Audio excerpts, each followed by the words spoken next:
and very, very grateful to be here. And thank you to Sitlines for inviting me to be here and to talk about a topic which I'm very passionate about. That's biosecurity and the whole part of cleaning and disinfection as a important component of biosecurity. So we talk a lot about biosecurity, but sometimes people say bio what? What is exactly biosecurity? Well, the definition I like to use is the application of a set of management, behavioral and physical measures designed to reduce the risk of introduction, establishment and spread of pathogenic agents to, within and from an animal population. So it's a lot of things together. It's about the management of your farm. It's about the physical measures, and we're going to talk about those physical measures, cleaning and disinfection. They are typical important components of the physical but it's also about behavior. It's also about attitude. Biosecurity really is an attitude. It's something in the head of people. When we all together, and you are very important players in this area, try to motivate farmers to improve biosecurity, we also have to talk about this attitude to make them more incorporating biosecurity in their daily practices.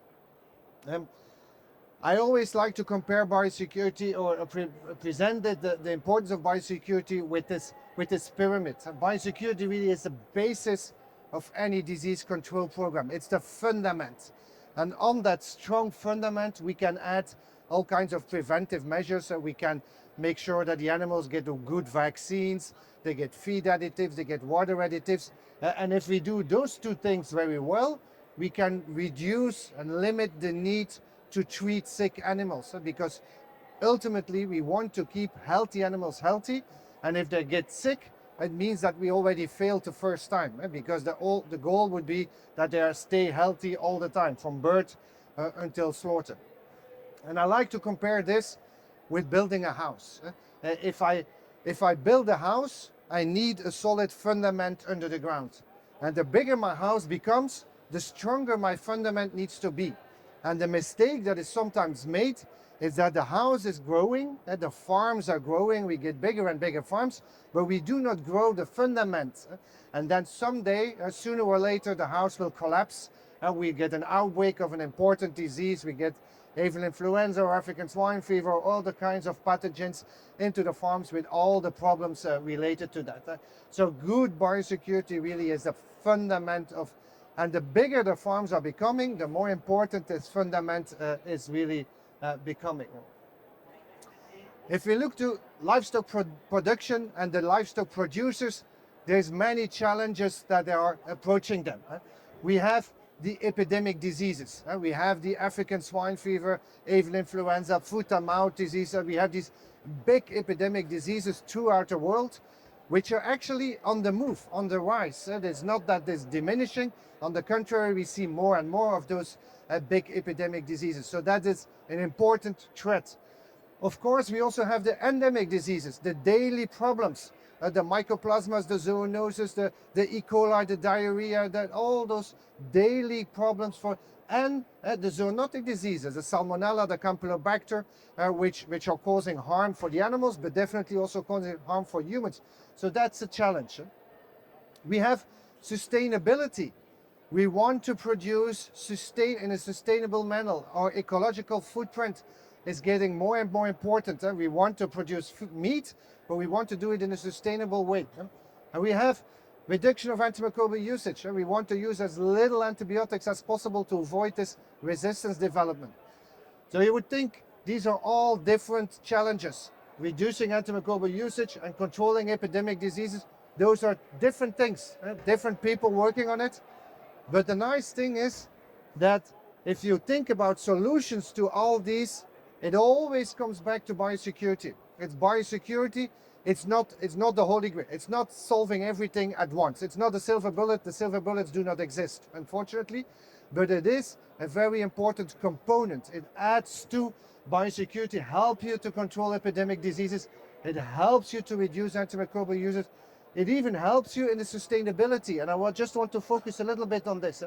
A recent study done by UC Davis in the US on the contract of the FAO, the Food and Agriculture Organization, says what are the pathways to reduce the emission of animal production? Well, actually, in those pathways, it says it is about increasing productivity and it's about improving animal health and also feed and nutrition, obviously.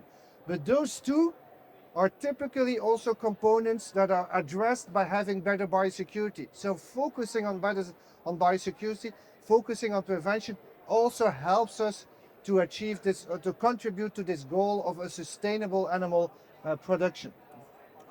Now, digging into the topic of today on the good cleaning and disinfection. It's a very important component of biosecurity, of course.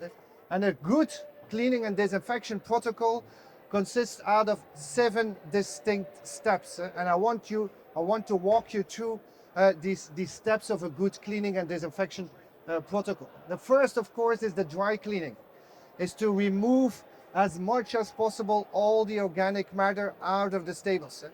The more we can remove the organic matter, the more all my steps that are coming after will go more smoothly, will go better. So dry cleaning in all kinds of formats and in all kinds of situations. And after the dry cleaning, there is a second step, and that's the step I'm probably going to talk the most about today. After the dry cleaning, this is the soaking step, the washing step. And in this washing step, we'll need a detergent. We need something to wash, to help us in this washing procedure. So often we see that this washing step is only done through high pressure cleaning, only with water, without a detergent, and it is extremely important to use this detergent to loosen all your organic material. You see here at the bottom this biofilm, this layer, and you see this biofilm is really a mechanism microorganisms are using to protect themselves. They produce all kinds of products, they create a biofilm to protect themselves from the outside layer. And if you have strong biofilms, often your disinfectant product will not be able to reach all these microorganisms underneath. So what do you need to kill that biofilm, to tear down that biofilm? You need a detergent. You need a detergent to open up the biofilm to allow that later on your detergent can approach. What is also very important is to realize that in farming conditions, manure of animals has a very high fat component. It's quite fat. And fat, to remove fat, we need soap. And it's a very easy experiment to do yourself. Try to do the dishes at home. You cook, you use a lot of butter and oil to cook, and later on you try to do the dishes only with cold water. And you will understand immediately that that is very difficult and that actually doesn't work properly. If you do the same procedure but you add a little bit of detergent, you'll notice that it goes much more easy. And that is especially because of these fatty components. And in the manure of animals we have a lot of fat. So that's why, especially here, it's very important. Applying the detergents can be done in many ways.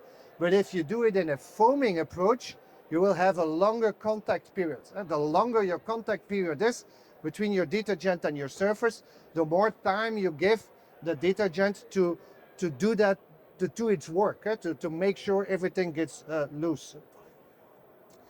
Just to show you that what I'm telling you is not simply a principle, it also has been demonstrated. This is one paper in the scientific literature saying that soaking with a detergent caused significantly greater reduction of the total antimicrobial count and enteric count on metal and on concrete compared with the control.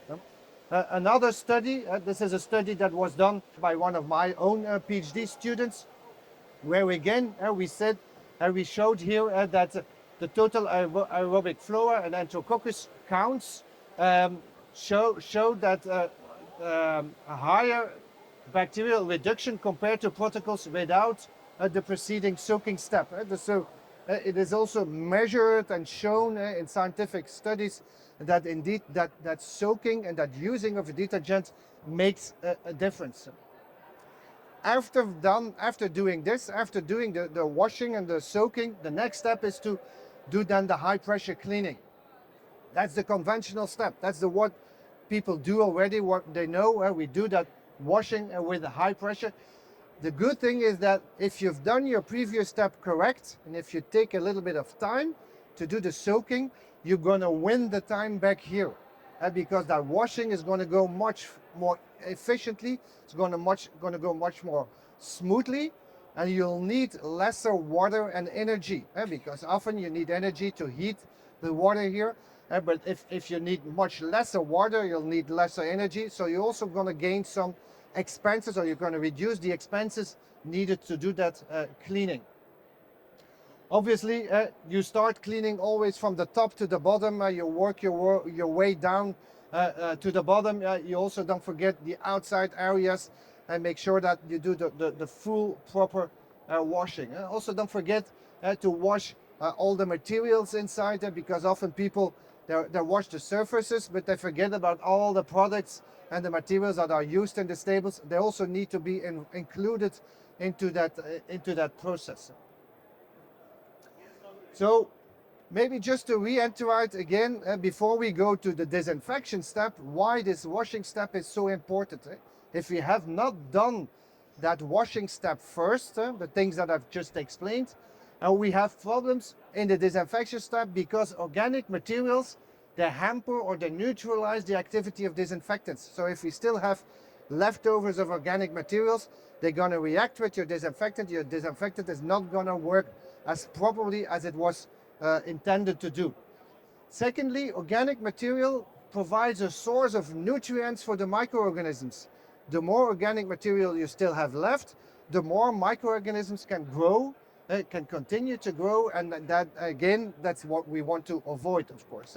And as I said earlier, the biofilms, they provide an excellent protection for the microorganisms. So if we don't do the washing correctly, the biofilm will still be there, or part of the biofilm will still be there, and will protect the microorganisms for your next disinfection step. After the washing, there is an important step, and a step that is often forgotten, that is threatened by time pressure, but that is the drying step. Before we start to disinfect, you first need to dry your surface. Only disinfect dry surfaces. And why is that? If we have a wet surface, this is 1 square meter. If we have 1 square meter with 1 millimeter of water on it, a very, very thin layer of water on it, that is actually 1 liter of water on this surface. If we then start to disinfect, and we add 1/4 of a liter of solution there, with maybe 1% Virucid into it, well, we add it to 1 liter. That 1% Virucid becomes actually 0.2% Virucid, because we do an additional dilution, and that's too much. I mean, we expect the product to work at 1%. We do not expect the product to work at 0.2%, at a 5 times dilution. And that is the mistake that is very often made. And then people come to me, come to others, and say, oh, disinfectant doesn't work. I have never seen disinfectants that do not work. If you use them properly, they work. But I've seen plenty of mistakes in the applications, that they apply it in the wrong way, and that they make mistakes in the way they use it. So it's not the disinfectant to blame, it's the procedure that it is used that is the problem. So very important that to adhere to this drying step. Next step after the drying is then, of course, this disinfection with the products that you guys have available. Again, also here, you can apply this disinfection with this foaming, which gives you the advantage that you see what you have been disinfecting, that you do not forget any part. And also here, again, you're improving your contact time. You're prolonging your contact time with this approach. You can also do fogging and other ways of applying your disinfectant. So just again, another a small video demonstrating how we can apply this disinfectant, but obviously this is probably things you've seen before and you know how it works. After my disinfection, I already get to the end of my procedure. We go to step number 6, and that's again a drying step. Before we enter animals into the stables, or we're allowed to enter new animals into the stables, we want the stable to be dry again. to avoid that there are leftovers of disinfectants, that there are residues there where the animals could come into contact with. So have it dry again before we let in new animals. My last step is test what you've been doing and check whether the whole procedure was performed correctly.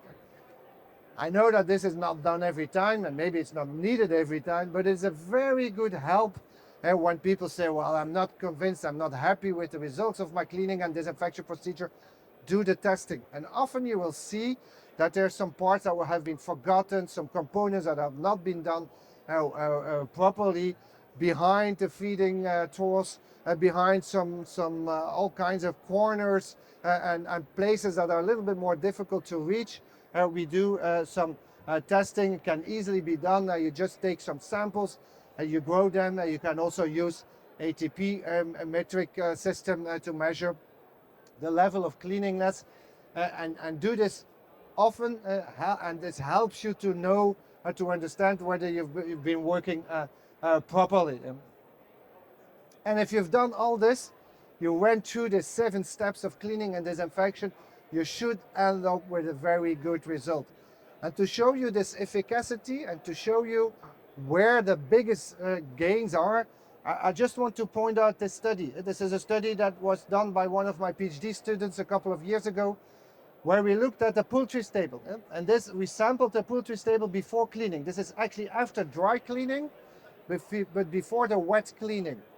And you see that if we take 1 square centimeter, we find around 80,000 bacteria on 1 square centimeter before, this is the dirty part. So that is a sampling before cleaning. If we do the cleaning, just the cleaning, what I said before, with a detergent, after the cleaning, we reduce the concentration with 100%, with times 100. More scientifically speaking, 2 logs reduction. And we go from 10 to the 5th to 10 to the 3rd.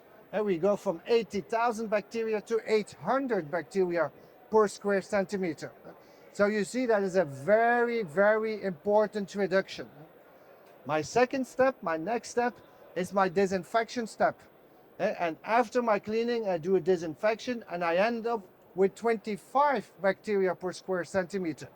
So we go from 10 to the 5th to 10 to the 1st bacteria per square centimeter. So you see very important reductions. But notice, where did I make the biggest change? Where did I make the biggest reduction? In my first step, in my cleaning. That's where I made the biggest reduction. And secondly, in my disinfection, and I always say the disinfection is a cherry on the cake. We need it, but you cannot apply it. You can apply it, but it's not going to be efficient if you apply it without this first step. So using a disinfectant in a dirty surface is actually a waste of time and a waste of money.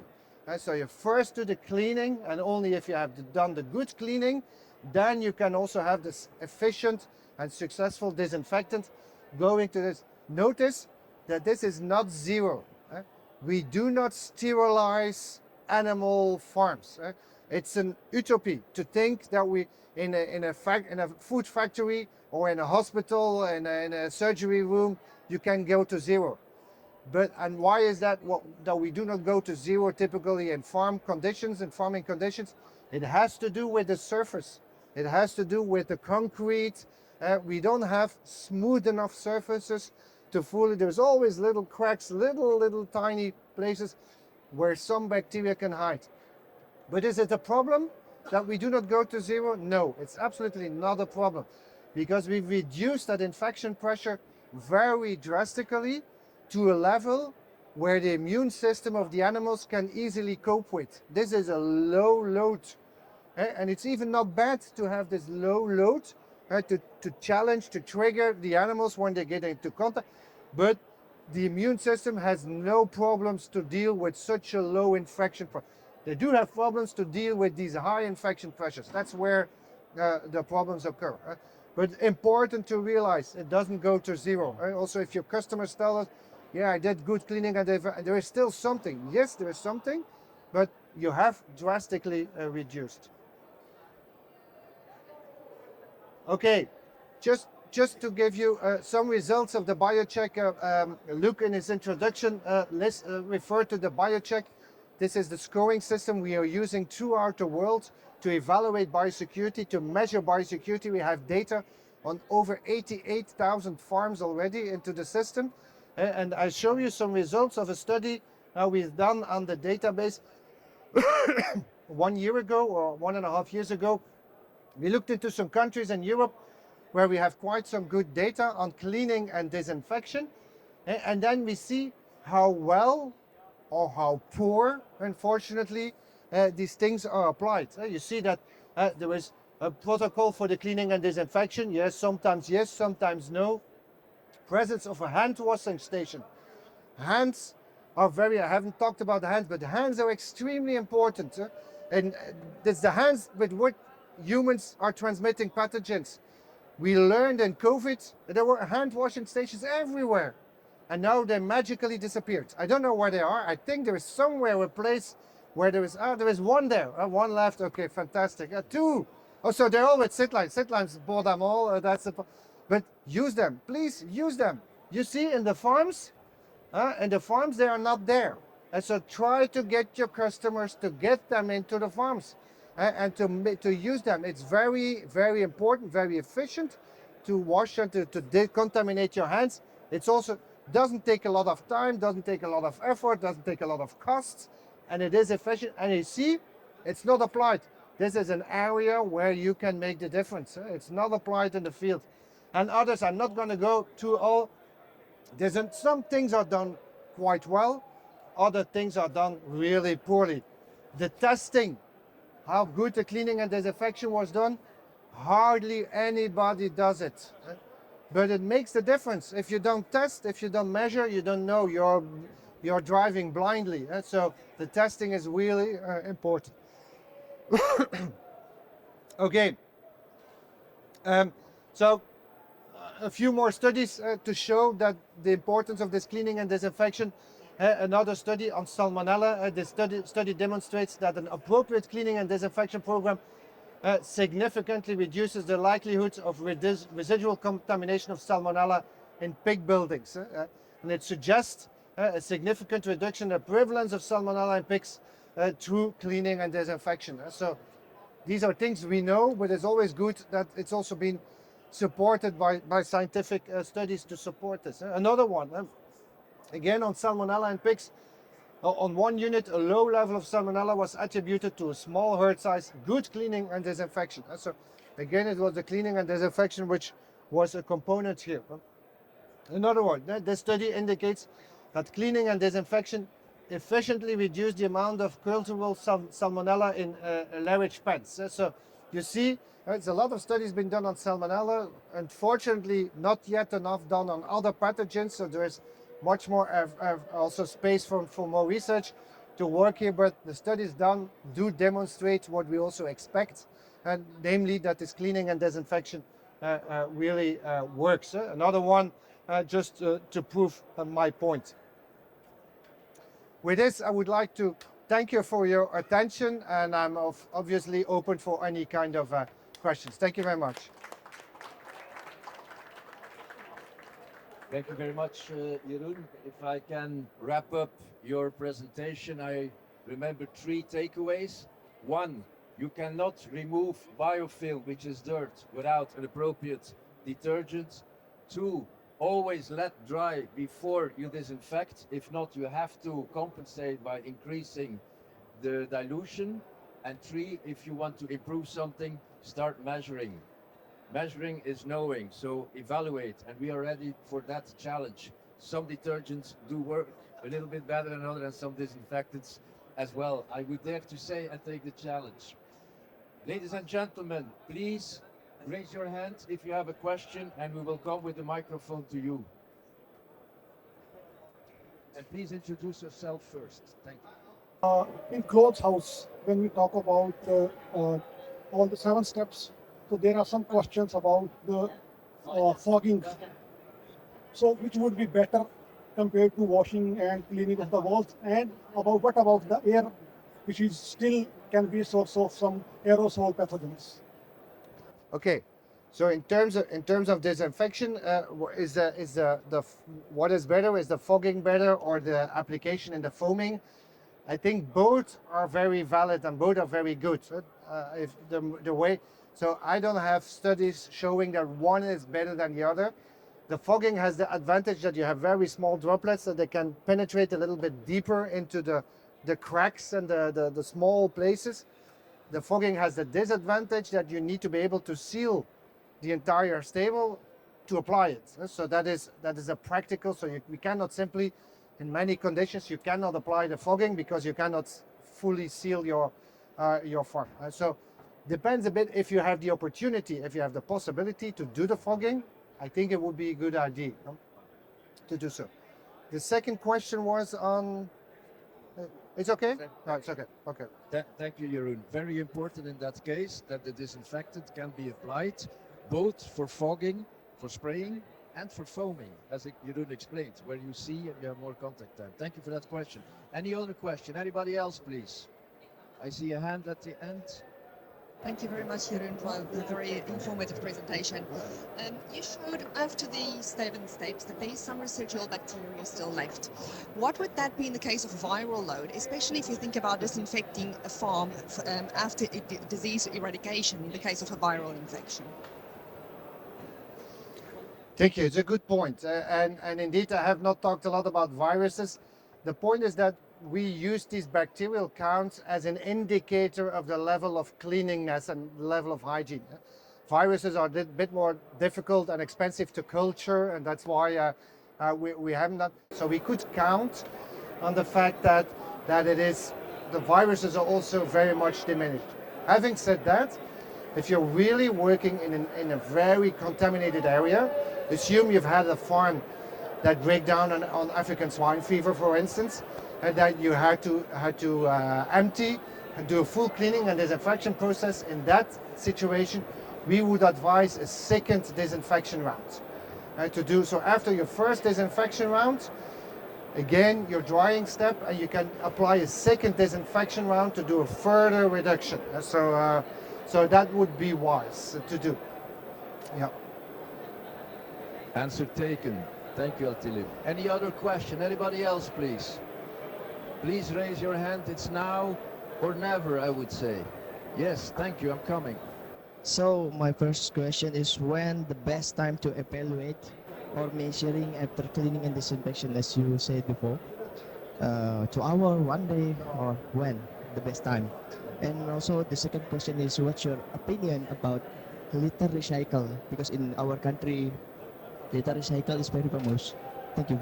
Okay, on the first question, when is the best moment to do the evaluation?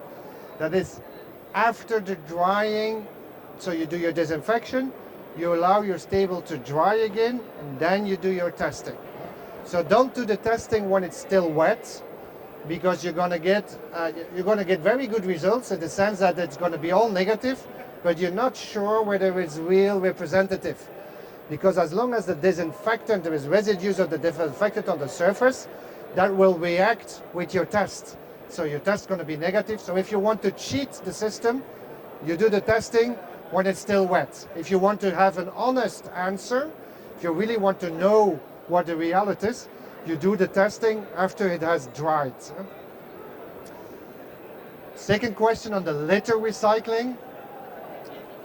I'm afraid to have to say that from a biosecurity point of view, that is not a good idea. So you cannot fully decontaminate this litter. What I said before, something that is dirt, we cannot One thing you can do is compost it, make sure it gets to high temperatures, which helps. But even then, it's not the ideal situation. So there's several pathogens that can survive and that can stay inside, can recontaminate your next production round. Yeah. Then please, let's wrap up with a big round of applause for Jeroen. Thank you very much.